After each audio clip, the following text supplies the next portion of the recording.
Welcome to the Simply Real Life podcast. I'm Sarah, the founder of Simply Real Health, here to help you simplify, amplify, and elevate your life. This show is for those of you who want the real talk on how to live a more intuitive and intentional life, a life that's healthy from the inside out, and one that feels more effortless, aligned, simple, and more alive. We cover it all, from health, wellness, mindset, motherhood, daily habits and rituals, to business and relationships, creativity and growth, and tiny tricks to feeling your best, and the energetics behind it all filled with personal stories, unfiltered conversations, and of course, answering all of your burning questions, all in the way of simplicity and keeping it real, so that you can create your own version of your healthiest life. Let's do it.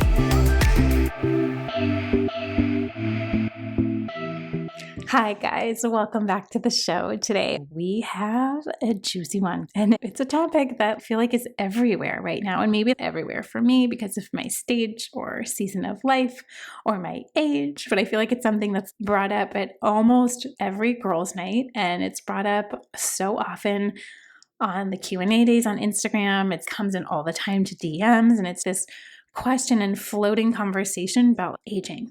And it's rarely ever a specific question, more like, what are your thoughts on aging? What's your mindset or mentality? Where are you landing with this? Because it's an experience in life that, one, I have always thought of as a gift. Should we be so lucky to be aging? That is always where I have come back to, where it's truly every day is a gift.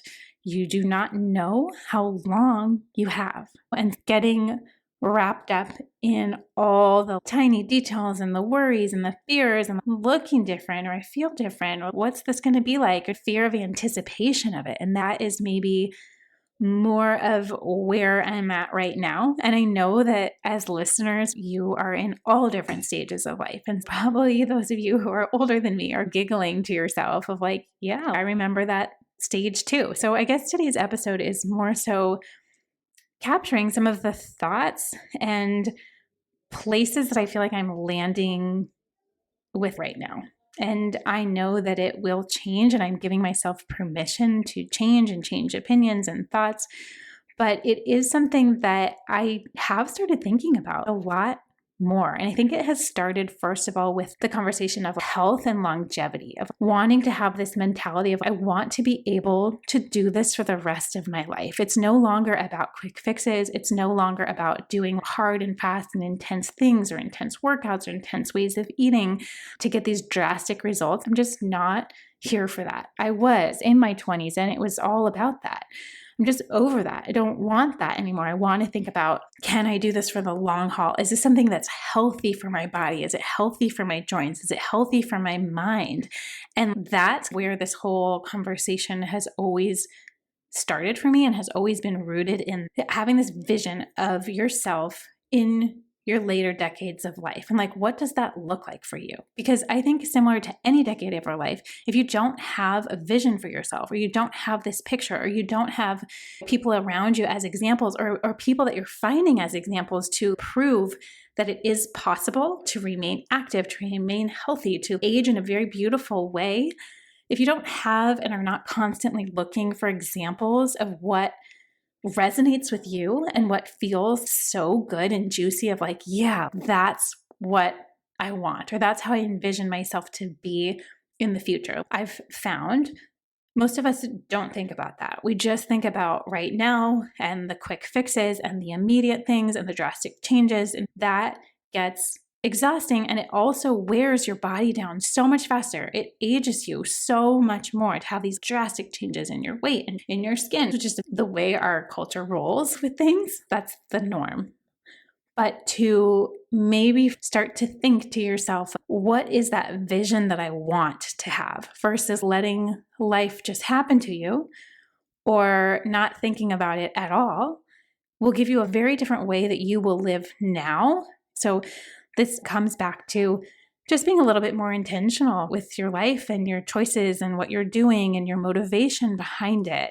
And I think part of this conversation, at least for me, on aging is very much rooted in that. So like, what is that vision And how does that feel? What does this wiser version of me, what does she look like? What does she dress like? What does she do during the day? What kinds of activities or workouts or movement is she able to do? And what's her vibrancy like? There's so much about seeing your age is just a number. It's how you feel on the inside. And if you're doing practices and habits that really help you go for the long haul and be as healthy as you possibly can be, it's a very different energy that you're living with versus always in panic mode or always in survival mode versus a mode of living, of being focused on how you want to thrive.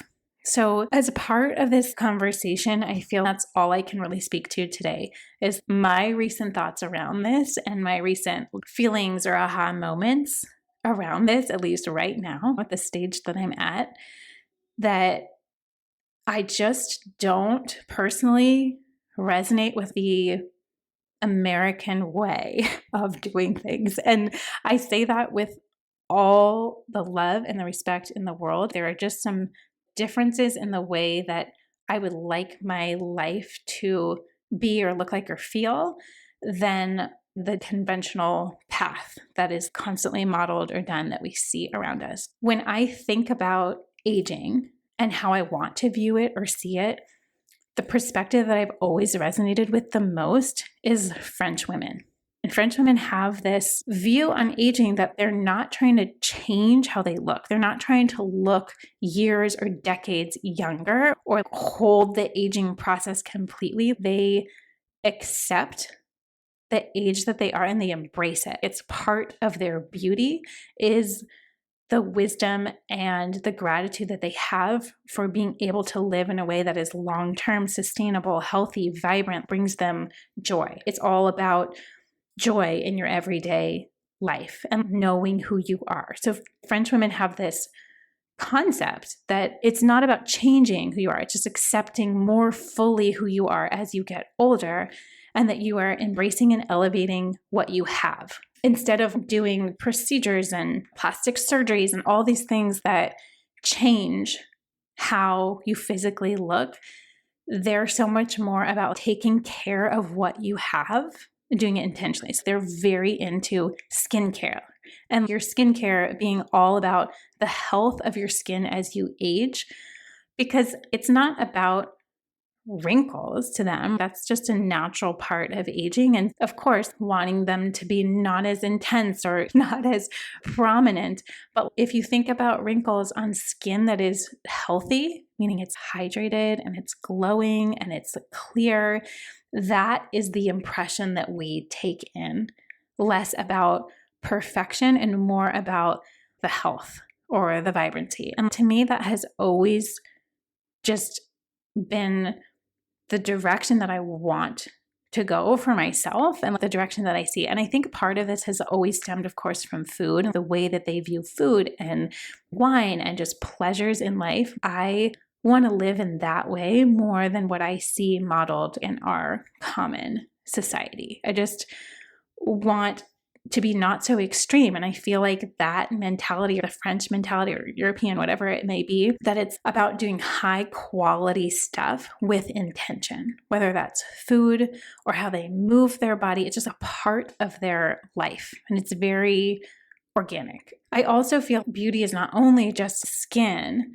but it's also how you hold yourself. It's your posture. It's how you carry yourself. It's how you dress. And I feel there is an element of French women, they know their body type. They take care of their body. They take care of their skin. They take care of things with a lot of intention. And they've done that for decades of their life versus the quick fix. I've never really thought about my skin before. I never really thought about my digestion before. I never really thought about any of this and the quick panic. What do we do? The way that they raise their families and women and girls over there is they teach them these practices of taking care of yourself from a really young age. So I love that idea of just trying to be the best version of yourself.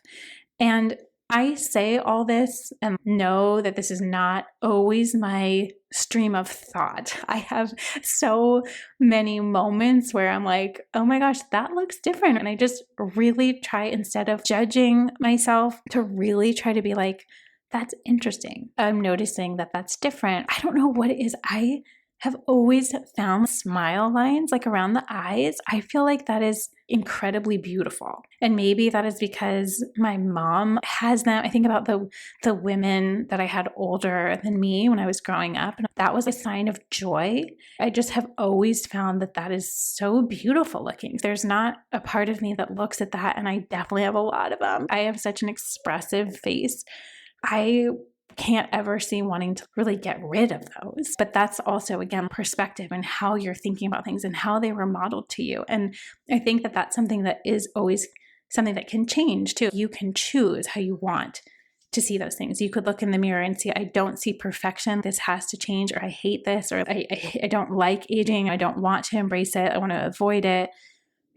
That's just a mental conversation with yourself, how you're choosing to see something and the talk track that goes on in your head about it.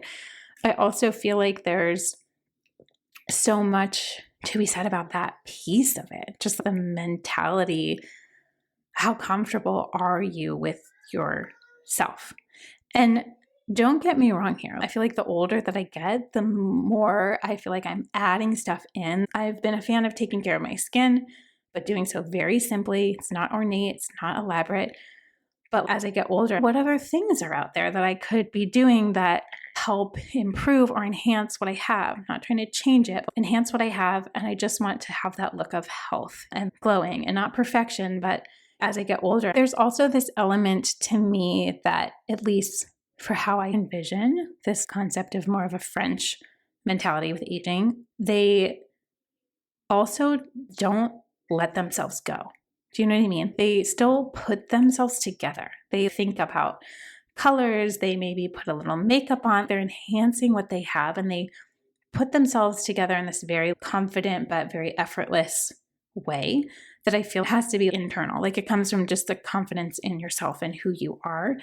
But I also really like that idea. Like, there's something about this where they're not, oh, whatever, let's just age and we don't care about it and we're fine and we're so relaxed. But it's more like, no, it does take effort and time and intention behind what you're doing and how you're caring for yourself and how you're tending to yourself and taking more care of yourself as you get older instead of less. And I feel like that really resonates with me. And there's so much fun to be had in that, of thinking, how do I want to change things? Even with every decade of your life, do I want to have different hair or a different style, or start wearing a lot more color in my life, or different accessories? It's kind of cool to think about the evolution of yourself and what feels the best in that moment. And I feel like the older that you get, you just give yourself more and more permission to do whatever the hell you want to do. And to me, that is the definition of aging beautifully and gracefully, is that you just start to care less about what other people think, as long as it feels good to you. Even in the sense too of what feels good to you is doing any type of procedure or thing. And it comes from not an insecurity, but a deep place of, this feels right. This is what I want to do. And I don't care what anybody else thinks about it. To me, that's cool. That's awesome. That is aging in a way that is so on brand for you. It's so aligned with you. And that's just something to think about. I mean, something that I constantly think about in talking to friends. What does that look like? And where is the spectrum of that? Like, I think a lot of times people think about this in an all or nothing way, where it's very extreme, the American way to do everything, versus what does it look like to do slow things over time? What does that look like and feel like? I just feel like these are things that the older you get, it's just so much about that internal strength and that internal acknowledgement and love of yourself, that true love of yourself, that the older that you get, you do start to embrace what a gift this time is, what a gift this year is, to have another year of life, another week of life, another day of life. You just become so much more appreciative and grateful for that and for your health. And it helps you target that energy of, I want this to keep going. So what else can I do to optimize, to elevate, to really keep myself in a place that feels healthy and happy and vibrant, and that I'm alive and joyful, and there's hobbies that I like to do and ways that I like to spend my time and ways that I give back. There's so many more elements that come into play, I feel like, with each decade and actually with each year of your life, of getting a little bit more and more closer to that. So I don't know if that is something that resonates with any of you, but it is a question that comes in so often that I just wanted to address it while I'm in the process of it. I don't have all the solutions. I don't have all the answers.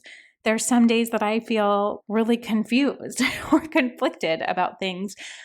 And then other days I feel very strong in that sense of things. It's different for each person, but this is just me in this moment of time. In my late 30s. I just turned 38 this year, and the conversations are happening, and I don't know. This is kind of where I'm landing with things, at least for right now in this moment. And I do give myself that grace that I have the freedom to change my mind about any of this as I get older and wiser, and what's feeling good in that moment may not be these things, but I can't really imagine that. So I would love to know, how are you relating to the concept of aging? Like, how do you think about it on your best days? What are the things that you always come back to? Who are the people even that you look to and aspire to? Of that's the type of aging that I would like to have. Or to me, that is what defines aging beautifully, or aging in a wise way, or aging in a graceful way, or whatever that means to you. Having those examples or people can be so helpful, especially if your ideal or the things that you really do envision for yourself are maybe slightly different than what we see in the media. I would love to know those things and where you guys are at with this too, and with this conversation. It's ever flowing, ever moving. And I'm sure those of you listening who are in different decades of your life are smiling and knowing part of the process is just going through the process yourself and asking these questions and getting curious. Where do I lie with this stuff? How do I think? How do I want to be? How do I actually feel? What are the discrepancies between the two? That's what's going on. My mind, my heart, how I'm wanting to approach it.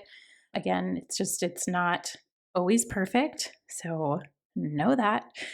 And we all have days where we question it all. And that's also just normal too. I love you guys. I can't wait to hear more about what you think of this topic too.